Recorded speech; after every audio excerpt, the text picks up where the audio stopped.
Hello mga lods! Ngayong hapon, magluluto tayo ng bistig na baka. Let's go! Iniwa-iwa ko na pala ng maninipis yan mga lods. Tapos, nagburan ko ng asin. Saka ako'y nahalo-halo gamit ang aking kamay para matanggal ang mga bad element. At yung mga anik-anik, ganyan kasi ako magluto ng bistig mga lods. Saka konting suka. Siyempre, after that, ugasan na natin.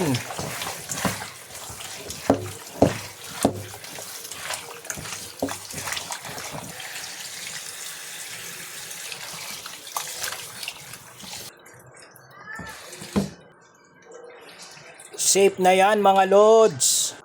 Ilalagay lang tayo ng kalamansi, tansyahan lang.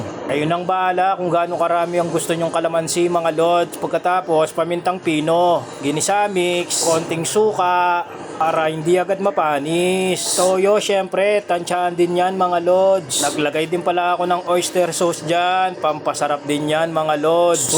Swak na yan, naluwaluin lang natin. Gamit ang aking mayuwagang sandok.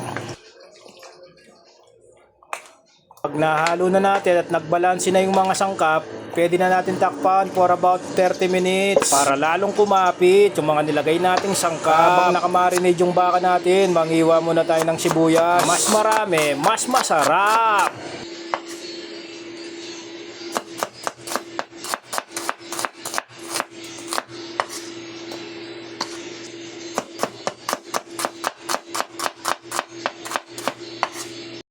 Bawang syempre, iwayway lang natin ng maliliit yan mga lods para lumabas yung tunay na aroma. Maraming bawang din ang nilagay ko dyan.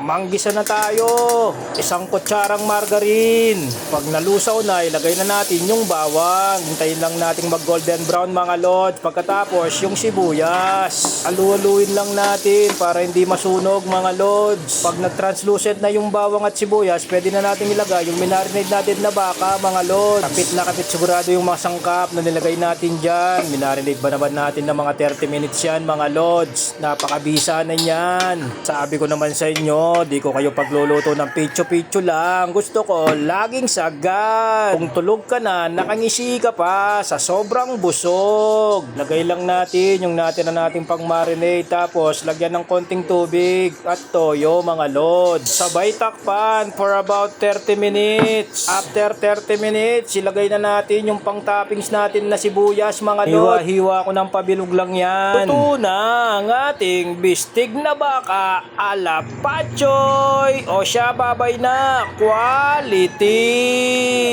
Thank you for watching. Bye-bye.